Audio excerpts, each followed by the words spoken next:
ಲೋಕಸಭಾ ಚುನಾವಣೆಯ ಅಖಾಡ ರಂಗೇರ್ತಾ ಇದೆ. ಅದರಲ್ಲೂ ಕೆಲವು ಕ್ಷೇತ್ರಗಳಂತೂ ಕುತೂಹಲವನ್ನ ಹೆಚ್ಚಿಸ್ತಾ ಇದೆ.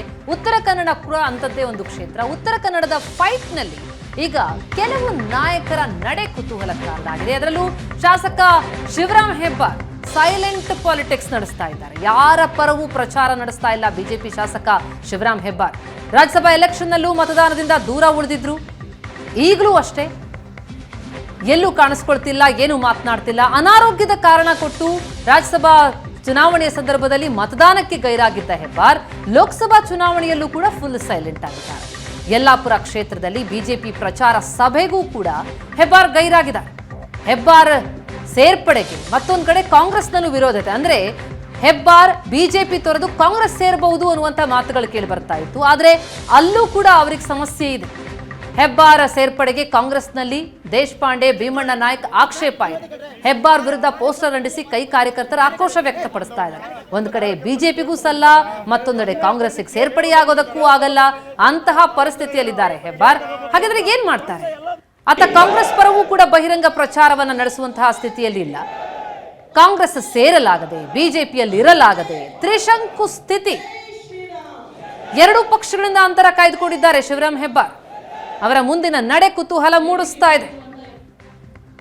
ಅನಾರೋಗ್ಯದ ಕಾರಣ ಕೊಟ್ಟು ರಾಜ್ಯಸಭಾ ಚುನಾವಣೆ ಸಂದರ್ಭದಲ್ಲಿ ಮತದಾನಕ್ಕೆ ಗೈರಾಗಿದ್ರು. ಇನ್ನೇನು ಕಾಂಗ್ರೆಸ್ ಸೇರ್ಪಡೆ ಆಗ್ತಾರೇನೋ ಅಂತ ಅನ್ನುವಷ್ಟರಲ್ಲಿ ಅಂತಹ ಬೆಳವಣಿಗೆ ಕೂಡ ಆಗುವ ಲಕ್ಷಣ ಕಂಡು ಬರ್ತಾ ಇಲ್ಲ. ಯಾಕಂದ್ರೆ ಕಾಂಗ್ರೆಸ್ನಲ್ಲಿ ಪೂರಕ ವಾತಾವರಣ ಇಲ್ಲ ಹೆಬ್ಬಾರ್ಗೆ. ದೇಶಪಾಂಡೆ ಅವರ ವಿರೋಧ ಇದೆ, ಭೀಮಣ್ಣ ನಾಯ್ಕ್ ಅವರ ವಿರೋಧ ಇದೆ. ಹೀಗಾಗಿ ಅವರು ಸೇರ್ಪಡೆಯಾಗೋದು ಕೂಡ ಕಷ್ಟ ಆಗ್ತಾ ಇದೆ. ನೋಡೋಣ ಏನಾಗುತ್ತೆ ಅನ್ನೋದನ್ನ ಡೀಟೇಲ್ಸ್ ಪಡೆಯೋಣ. ನಮ್ಮ ಪ್ರತಿನಿಧಿ ಭರತ್ ಕಲ್ಲಡ್ಕ ಈಗ ಸಂಪರ್ಕದಲ್ಲಿದ್ದಾರೆ. ಭರತ್, ಉತ್ತರ ಕನ್ನಡ ಕ್ಷೇತ್ರದಲ್ಲಿ ಅಭ್ಯರ್ಥಿ ಆಯ್ಕೆಯಿಂದ ಹಿಡಿದು ಎಲ್ಲವೂ ಕೂಡ ಕುತೂಹಲ ಮೂಡಿಸಿರುವಂಥದ್ದು. ಇದರ ನಡುವೆ ಬಿಜೆಪಿ ನಾಯಕರುಗಳ ನಡೆ ಇನ್ನಷ್ಟು ಕುತೂಹಲ ಜಾಸ್ತಿ ಮಾಡ್ತಾ ಇದೆ. ಶಿವರಾಮ್ ಹೆಬ್ಬಾರ್ ಏನ್ ಮಾಡ್ತಿದ್ದಾರೆ? ಯಾರ ಪರ ಇದ್ದಾರೆ? ಎಂತಹ ಪರಿಸ್ಥಿತಿಯಲ್ಲಿದ್ದಾರೆ? ಅತ್ತ ಬಿಜೆಪಿಯೂ ಅಲ್ಲ, ಇತ್ತ ಕಾಂಗ್ರೆಸ್ಗೂ ಹೋಗೋದಕ್ಕಾಗಲ್ಲ ಅನ್ನುವಂಥ ಸ್ಥಿತಿನ ಅಂತ. ಎಸ್ ಪ್ರತಿಮಾ, ಯಲ್ಲಾಪುರ ಶಾಸಕ ಶಿವರಾಮ ಹೆಬ್ಬಾರ್ ಅವರ ಪರಿಸ್ಥಿತಿ ಅಕ್ಷರಶಃ ಒಂದು ತ್ರಿಶಂಕು ಸ್ಥಿತಿಯಲ್ಲಿ ಇರುವಂತದ್ದು.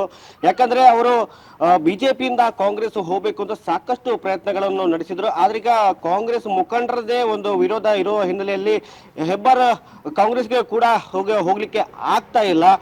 ಈಗ ಈ ಹಿಂದೆ ರಾಜ್ಯಸಭೆ ಚುನಾವಣೆ ವೇಳೆ ಅನಾರೋಗ್ಯ ಕಾರಣ ನೀಡಿ ಅವರು ಚುನಾವಣೆಗೆ ಅಬ್ಸೆಂಟ್ ಆಗಿದ್ರು. ಈಗ ಲೋಕಸಭಾ ಚುನಾವಣೆ ಸಂದರ್ಭದಲ್ಲಿ ಕೂಡ ಪ್ರಚಾರಕ್ಕೆ ಎಲ್ಲಿ ಬಿಜೆಪಿ ಪರ ಪ್ರಚಾರಕ್ಕೆ ಎಲ್ಲೂ ಕೂಡ ಕಾಣಿಸಿಕೊಳ್ತಿಲ್ಲ. ಅಭ್ಯರ್ಥಿ ವಿಶ್ವೇಶ್ವರ ಹೆಗಡೆ ಕಾಗೇರಿ ಪರ ಎಲ್ಲೂ ಕೂಡ ಒಂದು ಪ್ರಚಾರ ಕೂಡ ನಡೆಸ್ತಿಲ್ಲ. ಈ ಹಿಂದೆ ಯಲ್ಲಾಪುರ ಕ್ಷೇತ್ರದಲ್ಲಿ ಒಂದು ಬಿಜೆಪಿಯ ಸಭೆ ಕೂಡ ನಡೆದಿತ್ತು, ಬಹಿರಂಗ ಸಭೆ ನಡೆದ ಕೂಡ ಆ ಸಂದರ್ಭದಲ್ಲಿ ಕೂಡ ಏನೋ ಶಿವರಾಮ್ ಹೆಬ್ಬಾರ್ ಅಬ್ಸೆಂಟ್ ಆಗಿದ್ದು. ಇದರಿಂದಾಗಿ ಬಿಜೆಪಿ ಮುಖಂಡರಲ್ಲಿ ಕೂಡ ಒಂದು ಸಾಕಷ್ಟು ಒಂದು ಅಸಮಾಧಾನ ಕೂಡ ವ್ಯಕ್ತ ಆಗಿರುವಂತದ್ದು. ಈ ಹಿಂದೆ ಹೆಬ್ಬಾರ್ ಹೇಳ್ಕೊಂಡಿದ್ರು, ನನಗೆ ಜಿಲ್ಲೆಯ ಮುಖಂಡರ ಮೇಲೆ ಅಸಮಾಧಾನ ಇದೆ, ಈ ಹಿನ್ನೆಲೆಯಲ್ಲಿ ತಾನು ಸಾಕಷ್ಟು ಬಾರಿ ಕಂಪ್ಲೇಂಟ್ ಮಾಡಿದ್ದೇನೆ ಅಂತ ಹೇಳ್ಕೊಂಡು. ಆದ್ರೆ ಇದೇ ವಿಚಾರವಾಗಿ ಹೆಬ್ಬಾರ್ ಅವರು ಕಾಂಗ್ರೆಸ್ನಿಂದ ಕೂಡ ಮುಖ ಮಾಡಿದ್ರು. ಆದ್ರೆ ಕಾಂಗ್ರೆಸ್ನಲ್ಲಿ ಹೆಬ್ಬಾರ್ ಅವರಿಗೆ ಸಾಕಷ್ಟು ವಿರೋಧಗಳು ವ್ಯಕ್ತವಾಗಿರುವಂತದ್ದು. ನೇರವಾಗಿ ಅಂದ್ರೆ ಶಿರಸಿ ಶಾಸಕ ಭೀಮಣ್ಣ ನಾಯ್ಕ್, ಹಳಿಯಾಳ ಶಾಸಕ RV ದೇಶಪಾಂಡೆ ಅವರು ಮತ್ತೆ ಏನು ಸಚಿವರಾಗಿದ್ದ ಮಾಂಕಾಳ್ ವೈದ್ಯ ಕೂಡ ಸಾಕಷ್ಟು ವಿರೋಧಗಳನ್ನು ಕೂಡ ವ್ಯಕ್ತಪಡಿಸಿರುವಂತದ್ದು. ಅವರು ಹೆಬ್ಬಾರ್ ಕಾಂಗ್ರೆಸ್ಗೆ ಬರುವುದು ಸಾಕಷ್ಟು ಅಲ್ಲಿ ಅಸಮಾಧಾನ ವ್ಯಕ್ತಪಡಿಸಿದ್ದಾರೆ.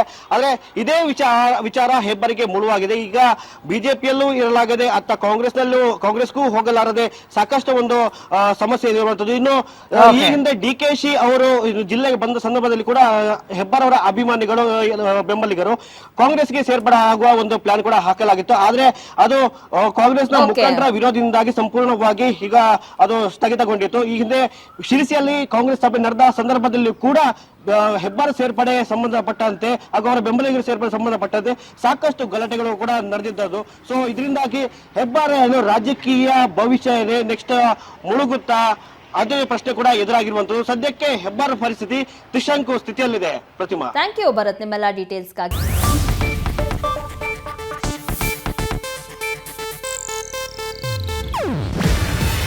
ಇದು ಏಷ್ಯಾನೆಟ್ ನ್ಯೂಸ್ ನೆಟ್ವರ್ಕ್ ಪ್ರಸ್ತುತಿ.